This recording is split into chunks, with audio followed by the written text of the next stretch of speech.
kukuha po ako ng isang volunteer na kukunan po natin ng blood sample. Sino po ang hindi pa nakakainom ng Alive ever since? Yung Alive, yung hindi pa nakakainom. Okay? Ang dami. Ang dami pa, no? Sino naman doon sa mga nagtaas ng kamay, yung naka 1 hour ago nang kumain ng lunch? Anong oras kayo kumain?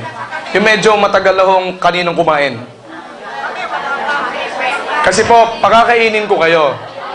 Ayan, pakakainin ko kayo. Kaya lang isa lang. Isa lang yung pakakainin natin. Libre po yon, walang bayad.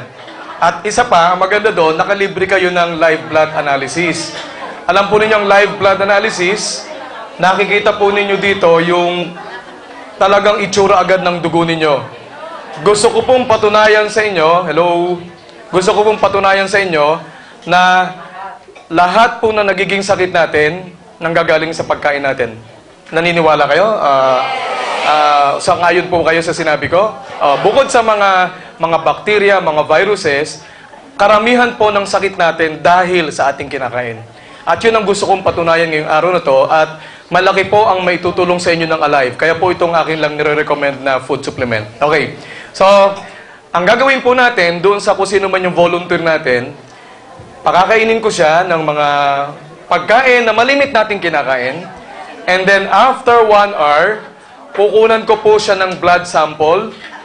Okay?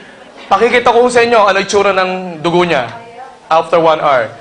Tapos po, ipagpapatuloy ko yung aking lecture hanggang sa matapos. At the end of my lecture, bago pala maipakita ko pa yung blood sample, bibigyan ko po siya ng Alive. Painumin po natin ng Alive. At the end of my lecture, tingnan natin yung kanya uling blood sample na makatapos ng minom ng Alive. And let's see what's the difference. Tingnan natin. Interesting? Yeah. Ba? Okay. So, sino po ang gusto kong maging volunteer, yung hindi pa ho nakakainom ng Alive at nakakain na mga 1 or 2 hours ago? Sino pipili? Sino? Kayo na lang. Bibigyan po natin ito yung mga ipapakain po natin na malimit natin kinakain. Bagong bili po ito, sponsored by Sir Arnel Limpin. Siya po ang bumili nito. Ayan. Bibigyan po natin ng pampasira ng bato. Okay. Bibigyan po natin ng pampataas ng kolesterol. Ayan. Ayan. At saka, French fries. Bibigyan natin ng French fries. Sino mahilig sa French fries? Taas ang kamay. Ayan. Ako, ang dami ko na magiging pasyente. Okay. Sige, mamaya ko sasabihin ano ang makukuha ninyo sa French fries.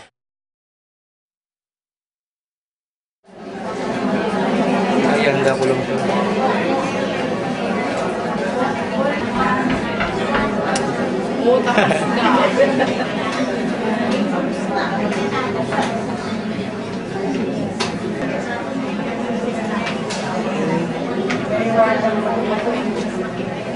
Hindi, ano wala.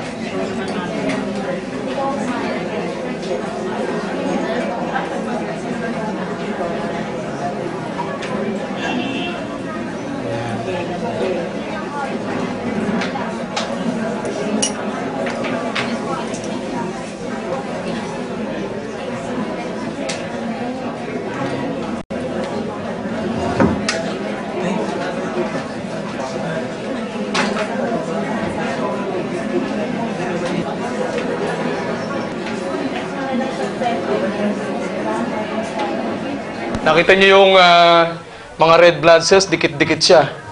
Dikit-dikit. Ayun. So, wala kayong makitang hiwalay na red. Ito po, hindi. Ano po yan? Doon lang po yan sa lente nung microscope. Tingnan, pagka ginalaw ko, hindi sasama. So, yun po, dumi lang po doon sa lente. Oh, yun, doon pa rin siya. So, yan po yung tinatawag nating Rouleau formation na the red blood cells tend to be sticky. Masyadong madidikit sila. Kasi acid na acid. So, ang pinakain natin ay soft drinks, French fries, at saka hamburger. Ayan. Pag kumain kayo, ganito. Gusto nyo magkaganto ang dugo nyo, kain kayo lagi ganito. Araw-araw, miyat-maya. Kumain kayo ng kumain. Para wala na hong dumaloy na dugo sa inyong, ayan. Okay? Ayan. Wala kayong makikita. Lahat, Di ba? Bigyan ng alive si ma'am. Sino may alive? Alive. Okay. Yun na si ma'am. Damihan yung tubig. Yan ha.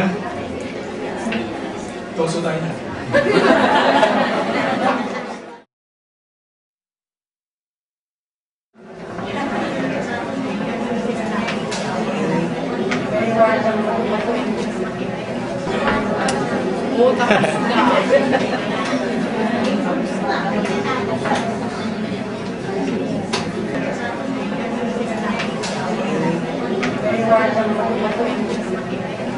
Hindi, ano wala.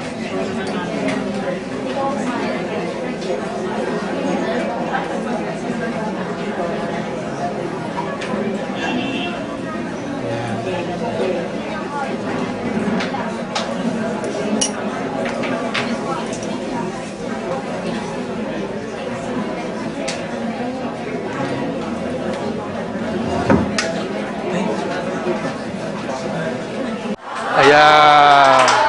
Hiwalay na po siya. See? Oh. Ayan. Kita nyo, buhay na buhay ang mga red blood cells niya. Hiwa-hiwalay na po. At malulusog na, masisigla na sila. Gumagalaw. Nagsuswim na po sila dun sa plasma ng pasyente.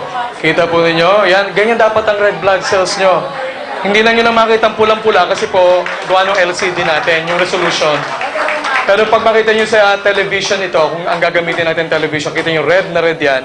Pero you see, ang tsura, ayan, no? Ayan, gumagalaw pa sila, malusog, alive na alive. So, gamitin po ninyo alive. Yan po, 1 capsule lang yan. 1 capsule. What more if you take 1 to 3 capsules a day, you maintain, ang ganda po ng inyong red blood cells. Malusog na malusog sila. Kita niyo yung pagkakaiba kanina, dikit-dikit, di ba? O ngayon, hiwa-hiwalay na siya.